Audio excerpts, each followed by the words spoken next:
Everyone, this is Charles Mundy with the Exodus Logistics LLC dispatching, training, and consulting platform for beginning dispatchers in conjunction with the National Dispatchers Network training and consulting platform, RBBS, Calvin Butler's platform. I am a student and very pleased and thankful for the platform, what Calvin's platform has taught me. I also see a need for beginner dispatchers who come into Calvin's platform. There are still terms and things that they don't quite understand from the beginner's standpoint that I felt that I could provide. I began that process through my ebook series, how much money it takes to, how much money do you need to move your truck, as well as level 2, and finally the third installment was called Dispatcher 101. So now I'm going to, in the process of creating a beginner's platform where I will, in conjunction with Calvin's platform, kind of like integrate the beginner's level for those who need a little extra support and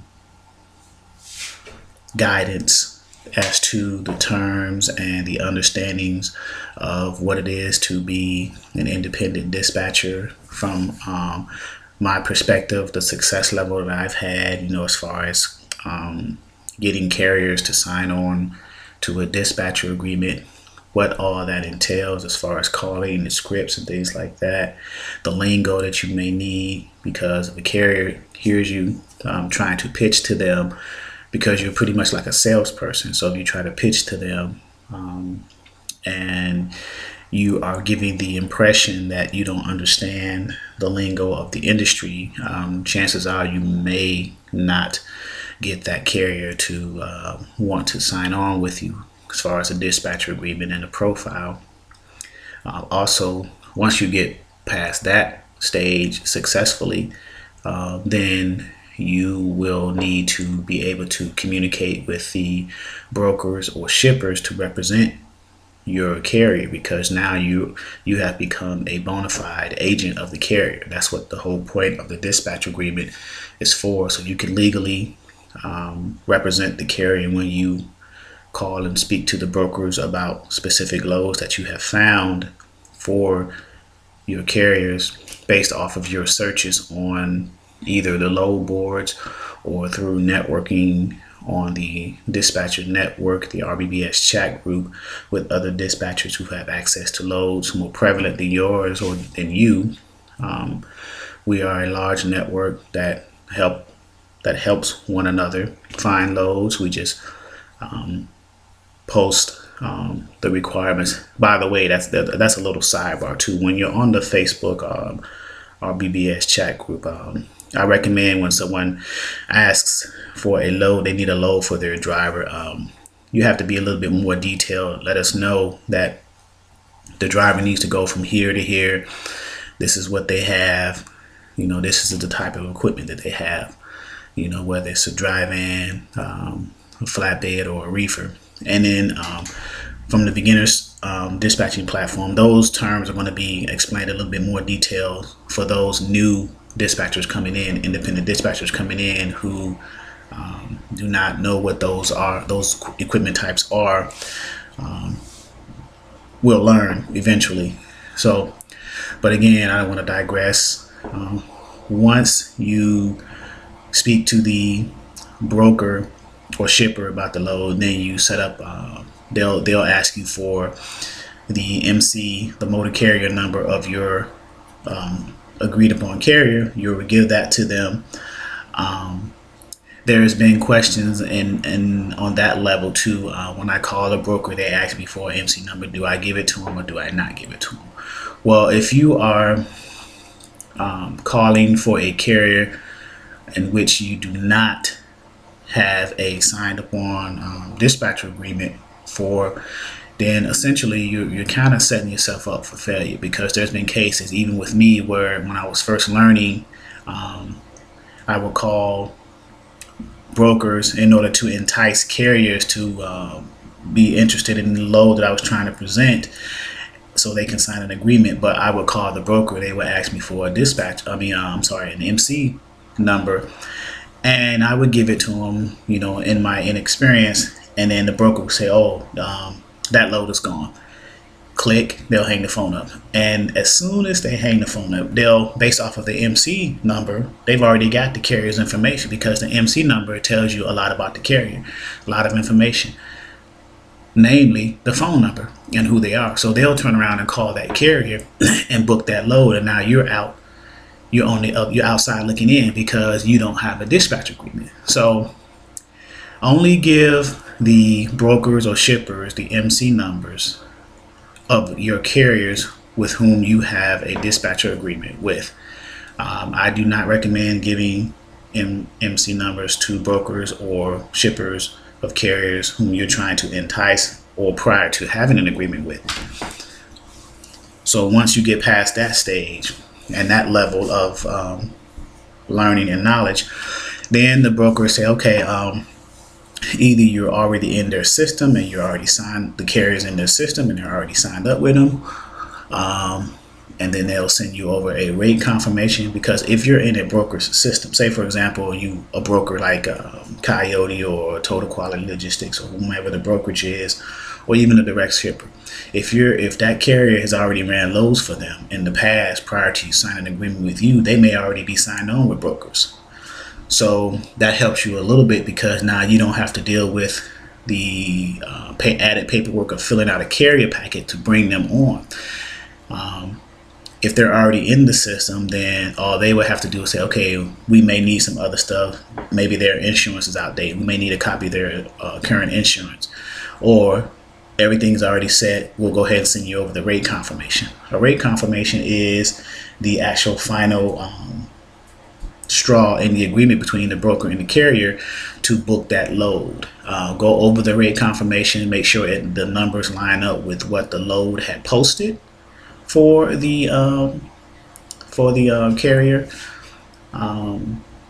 and have the carrier sign the rate confirmation and shoot it back to you, and you shoot it back to the broker. You, as a independent dispatcher, you always want to kind of stay in the middle of the communications, the paperwork.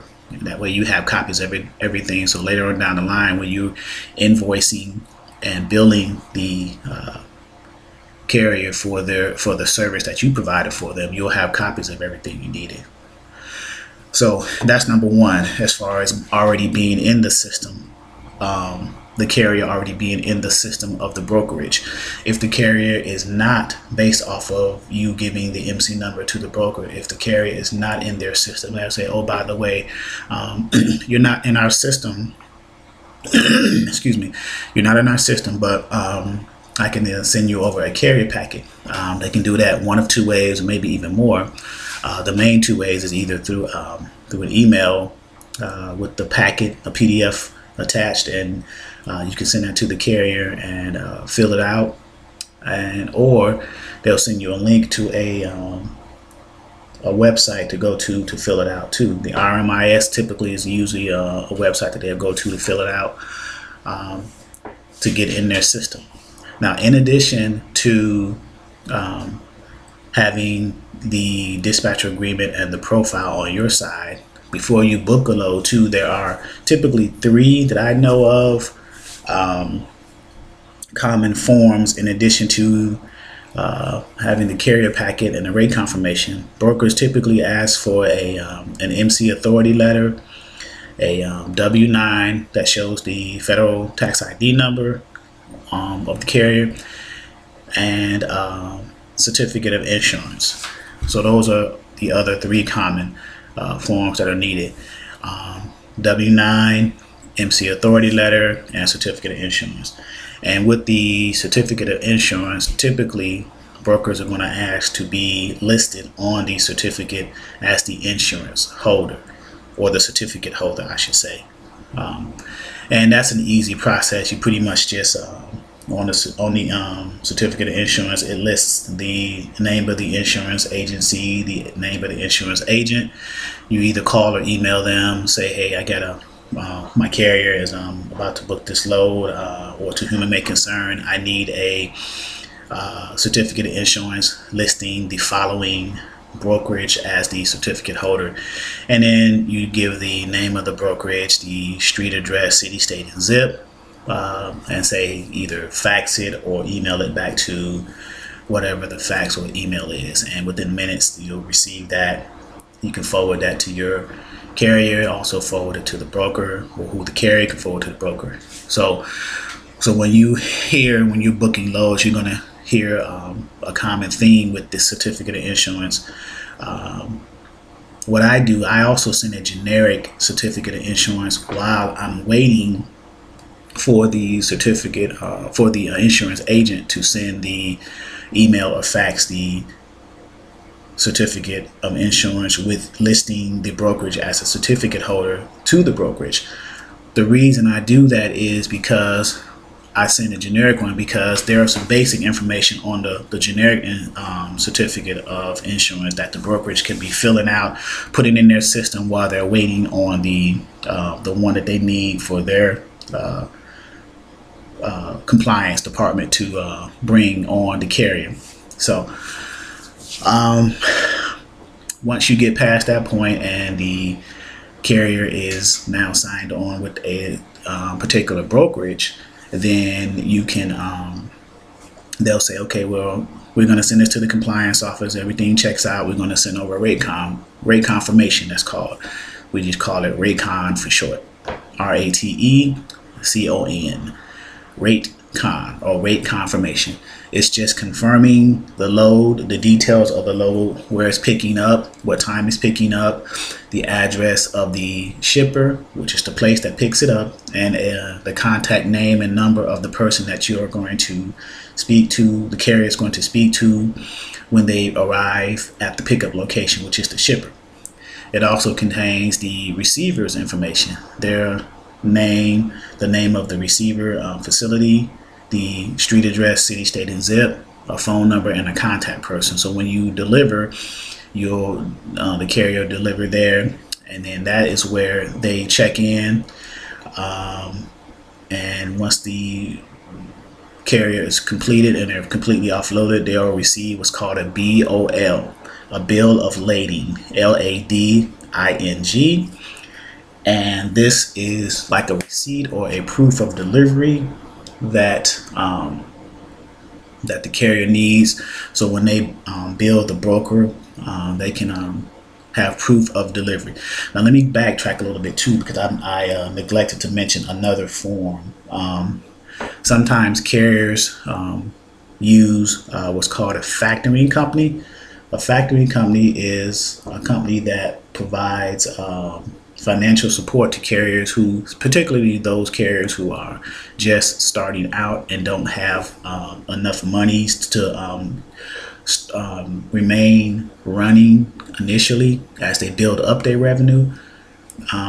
The factoring companies like Interstate Capital, TBS, Foley's, different names of factoring companies, what they do is they provide for a percentage, depending on the criteria that they use, anywhere between 1% to 5%. They provide the monies up front to the carriers. Once the carriers show proof of delivery, they'll either take a picture of the BOL and upload it to the website of the factoring company, and then the factoring company will deposit monies into their account within 24 to 48 hours, and then minus their percentage, and then the factoring companies will go after the brokerages for the remaining monies of the load. But the carrier is not worried about that, because the carriers have already been paid by their factoring companies. So a lot of carriers use factoring companies. There are two types of factoring processes that are involved with factoring companies. There's recourse, and then there's non-recourse factoring. Non-recourse factoring is the one that I highly recommend, if a carrier decides to use a factoring company, then I recommend to use non-recourse factoring. The reason being is because non-recourse factoring, say for example, a shipper or a broker does not want to pay on time, or is taking forever or past the 30-day period of paying, then the responsibility of going after them falls upon the factoring company, as far as hiring a lawyer, going to court, taking all that time involved with that, and the extra monies to go after the monies that is due to them. Now with recourse factoring, that responsibility or the onus falls upon the carrier. So now they have to waste their time and energy, which they could have used booking another load, running another load. They have to, invest extra monies, hiring a lawyer, going to court, and going after the broker or shipper. So I recommend non-recourse factoring. Now it may cost a little extra, maybe from 1 to 3% or from 3 to 5%, depending on the level of involvement that the factoring company is involved in with that non-recourse factoring. But again, I recommend non-recourse factoring. Let me backtrack again as far as the carrier packet. In the carrier packet, there are, from what I've seen and from my experience, there are 3 levels of payment options that the broker offers. There is the 1 to 2 day quick pay feature for a percentage. The broker will charge an extra fee, anywhere between 1 and 3% or 1 and 5%, depending on the brokerage. Each broker varies. Then there is the 5 to 7 day ACH wire transfer into your checking account. And then there's the anywhere between the standard 15 to 30 day payout, where they'll send out or mail out a check to you. In addition to that, this is where too, if a carrier has a factoring company, they will mention that in the carrier packet as a 4th payment option. We have a factoring company. Here's the name of the factoring company. And in addition to that, they will submit what's called an NOA form, a notice of assignment. The notice of assignment form is the carrier gets a form from the factoring company. The factoring company is running the credit checks on the brokerages to make sure that the brokerage or shippers are on the up and up and they pay well.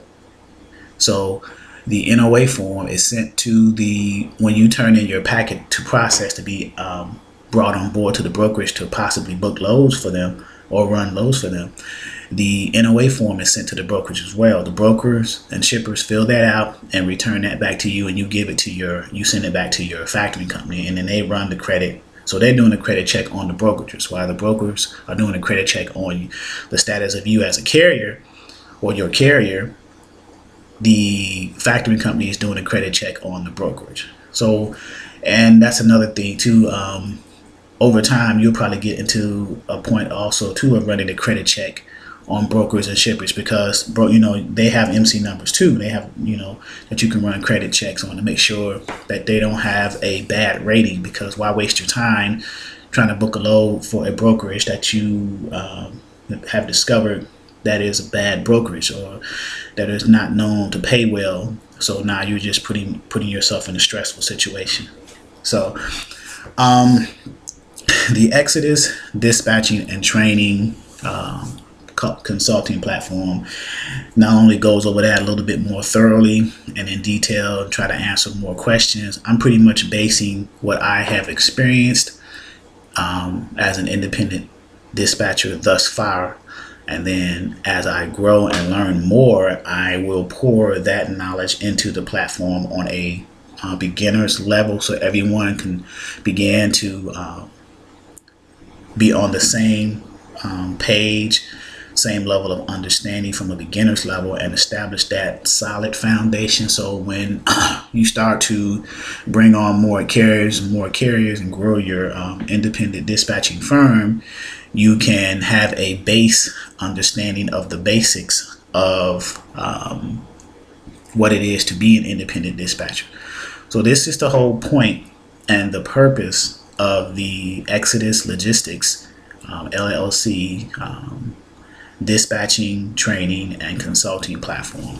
Provide a base understanding of how to get the carriers, how to sign them up for a dispatcher agreement, what all is needed with that, how to book the loads, how to follow through that process. Communication is key. Stay in contact with the brokers as well as the carriers.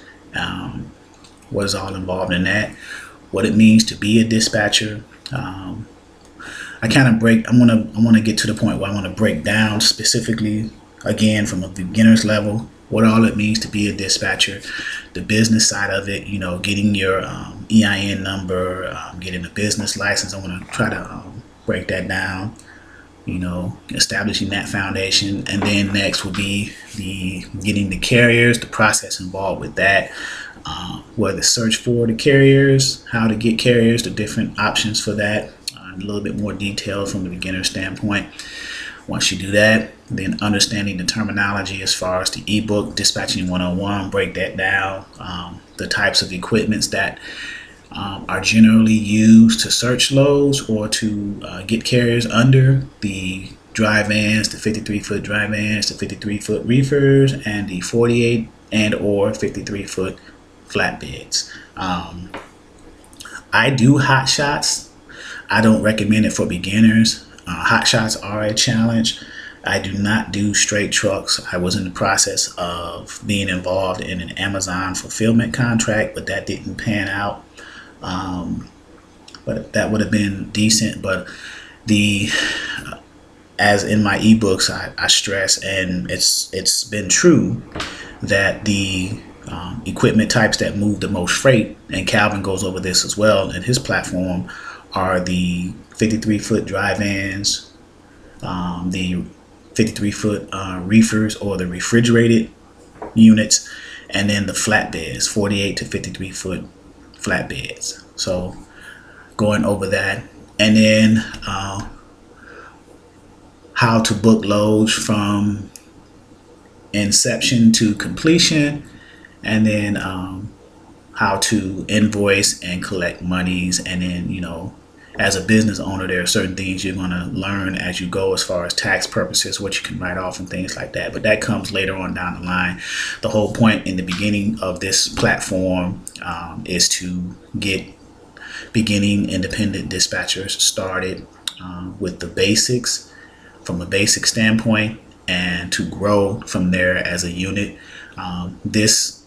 The goal of this platform is to be integrated with Calvin's platform. Calvin teaches on a higher level and expects business owners, because that's what we are, independent dispatchers. We are our own dispatching firm. So there are certain things as firms and businesses that we should know. But again, I did see a growing need for based off of the questions that were being asked in the Facebook chat group, the network, the RBBS chat group, that there is a need for some of the basics to be revisited. So I decided to put that need into a form of a platform so that it can be understood. I formulated a website where I have a dispatching page where dispatchers or carriers who are interested in becoming or having a dispatcher, they can go to my website and click on the dispatching page. They can download the PDF welcome packet, which explains what Exodus Logistics does, and then they can also download my dispatcher agreement and profile, because I'm no longer in the platform, even though I'm affiliated with the platform. So my percentages are a little bit different for what I charge. And then also on the website, you'll have in addition to the dispatching page, you'll have a training page, a consulting page, an ebook page, contact us, and I'm even starting a blog. The training page contains the forms that are needed, the workflow of dispatching. It talks about the ebook, one of the ebooks, Dispatcher 101. I'm going to more than likely create videos about carrier searches and load boards and things like that. The consulting page link on the website will have 2 different types of consulting packages that I offer: the 30-minute consulting as well as the hour consulting, where I remotely log into your PC and go over things on a one-on-one, more granular and detailed basis. And then the ebook page is where you can order the 3 ebooks, and of course obviously the contact page where you can put your name and information, email, and ask whatever question you have, and I'll reply. So that's pretty much it in a nutshell of what is to come. This is just an introductory format here that I'm offering you this morning, Sunday, October 21st, 8:17 a.m. Eastern Standard Time. Again, this is Charles with formerly of the National Dispatching Network, but also still affiliated with Calvin's platform. And I'm in the process of beginning to establish my own beginners dispatching platform, like Dispatcher 101, I guess you would say, for lack of a better word. Look forward to hearing any feedback, any comments, questions, concerns. More than welcome. Again, you can go to the website, www.exodusdispatchingandtraining.com. That is the website. That's www.exodusdispatchingandtraining.com. You can email me at there's several emails I use, info@exodusdispatchingandtraining.com, or you can go to exoduslogisticsllc@yahoo.com. And I can be reached by phone at area code 757-515-1684. Again, 757-515-1684. I hope this beginning information has been informative, and everyone enjoy your Sunday.